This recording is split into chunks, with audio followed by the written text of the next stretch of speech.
Revelations chapter 3. Let's talk about it. Let's talk about it. I had to get my mic out for this. Now, I really want to direct this message to um, those of you that you have some version of God, right? You know something of God, right? Whatever it is, but we have some version of God. Okay, that's what I'm talking to. That's what I'm talking to. This is what God is saying to you, right? Like, this is not me judging. This is not me criticizing. This is what God is saying to all of us. Let me, girl, get in there too. Okay, this is what God is saying to us. The word of God, let me tell you, if you don't know the word of God, right? Like, it's literally God speaking to you. It's literally God has said these things, right? And now it's in a book, and now you get to read it, and now you get to know. Okay, so this is what it says, and I'm going to read it to you in the message version, right? God is saying, I know you inside and out. Nada se le escapa, right? Like, he knows you. Like that line, that first line, that already is, you know everything? Yeah, he knows everything. He knows you inside and out. Okay, now this is what he says. And find little to my liking. You're not cold, you're not hot. Far better to be either cold or hot. You're stale. You're stagnant. You make me want to vomit. You brag. I'm rich. I've got it made. I need nothing from anyone. A bit oblivious that in fact you're a pitiful blind beggar, threadbare and homeless.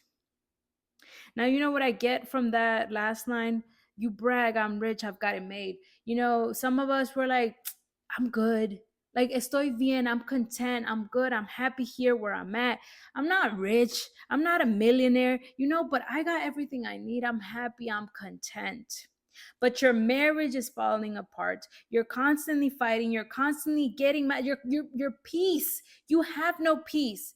Your peace depends upon the mood, upon the temperature, upon the weather outside, upon people, if they're nice to you today or if they're not. You have no peace. You have no joy. Maybe joys are on Saturdays, right? On the weekends. And just on Saturdays, let's be honest, just Saturdays, because you know, Sundays are, you already look at, you already hate, you're already dreading that Monday is coming up. You have no peace, you have no joy. You're a pitiful, blind beggar, threadbare, and homeless. Okay, this is God calling us out, right? Because he's saying, I know you inside and out, right? Like he knows us. He knows us. We think we know us, but he knows us, right? Now, this is what he says because this is God, right? Like, he calls us out, but he does not leave us there, right? He gives us hope. He comes with hope. He comes with light. And this is what he says. Here's what I want you to do. Look at that. Look at that. Look at that. Dang, God, you called me out. Okay, but you got a solution. Okay, God, what's the solution? He says, buy your gold from me. Gold that's been through the refiner's fire. Then you'll be rich. Buy your clothes from me, clothes designed in heaven. You've gone around half naked long enough. And buy medicine for your eyes from me so you can see, really see. The people I love, I call to account, prod and correct and guide so that they'll live at their best. Up on your feet, then, about face, run after God. God is saying, I created you, I made you. You are my son, you are my child, you are mine. You're my possession. Like, I made you. You're mine. You belong to me.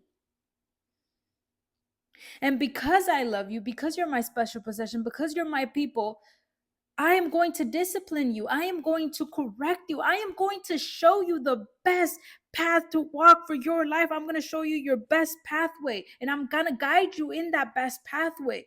He's coming at you, and he's coming at you with the truth, right? He's saying you're stale, you're stagnant. And tell me, when I read I was like, that hurt.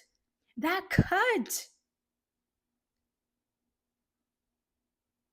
But it was something that I couldn't deny. It was something that I couldn't shake off, right? I was like, you really do know me.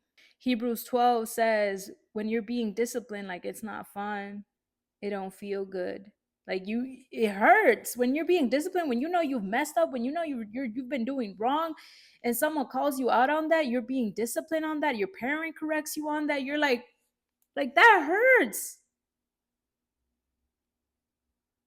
It does not feel good. But why does God correct? Why does our parent, why did our parents correct us? Right? Every time we did something wrong, why did they correct us? Because they loved us. Because they wanted the best for us. Because they didn't want us to suffer. And so God, what he's saying right now, he's like, I am calling you to account because I want you to live at your best. I don't want you merely surviving. I don't want you merely getting by. I want you to live at your best. I don't even have to tell you this. I don't even have to know you to say this, but I believe that some of you, you got these desires, these dreams inside of you, like maybe to grow your family, maybe to have a bigger house, maybe to move somewhere else, maybe to get married. You have dreams inside of you and you have learned to just quiet them down because you're like, I'm good, right? And God is saying, no, you're not good. You're not good. You're stagnant. You're stale. And this is what God is saying. He is saying, look at me. God is saying, look at me. I stand at the door. I knock. If you hear me call and open the door, I'll come right in and sit down to supper with you. God is so simple. You think you have to go to a church, you think you have to go do this and that other thing you have to, and God is saying, I'm going to meet you where you're at. I remember one time I literally cooked a meal with God. Like I literally felt Jesus in the kitchen with me. Like it felt real. Like he was really like there with me. Um, and then just like when the plate was all set up, right? I was literally, it just came out of me and I was like, would you like to eat this with me? Would you like to accompany me? And I started laughing, just because, I mean, you know, I'm talking it looks like I'm talking to myself here, but I was like, but I know that that was real. I know that that was real. I know that God was right there with me as I was cooking, right? And so it was only like, you're gonna you're gonna sit with me, you're gonna accompany me to eat this meal. This is what it says: conquerors will sit alongside me at the head table, just as I, having conquered, took the place of honor at the side of my Father. That's my gift to the conquerors. Are your ears awake? Listen. Listen to the wind words, the Spirit blowing through the churches. What comes to mind is that this world, the people around us, society, the enemy, right? It's telling us, it wants to quiet us down. It wants to shut us up. It wants me to be stuck in my house. It wants me to be stuck, scared, worried, anxious for tomorrow, anxious for the future, anxious for anxiety to the brim, scared, tired, exhausted, angry, frustrated. This world wants to shut me up. This world wants to turn me off. This world wants to turn the light that I have inside of me. It wants to turn it off. It wants to extinguish it.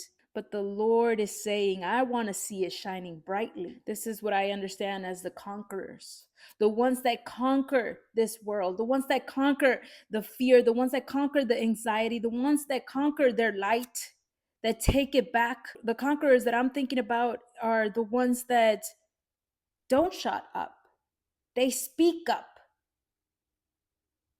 They speak of the truth, they share the truth. The ones that bring light into these dark rooms, these dark places. The conquerors are the ones that say, anxiety, sorry, you have no place here because the Lord is my helper, because the Lord is on my side, because the Lord is for me. The conquerors are the ones that don't complain. Why not complain? Because God has a plan for all of this, because God causes everything to work for the good of those who love him and are called according to his purpose. That's why I don't complain, because even though I don't like the situation that I am in, I know that God has a plan for it. I know that God is an intentional God. My God is an intentional God, and everything that he does, everything that he allows, he has a plan for it, and it is all for good. The conquerors are the ones that know that they are poor in spirit, are the ones that know that they have already tried to depend on themselves and they failed miserably, and they never want to go back there, and they know that their only hope is in God. The conquerors are the ones that know that their only hope is God, that salvation comes from the Lord alone. The conquerors are the ones that don't depend on their wealth.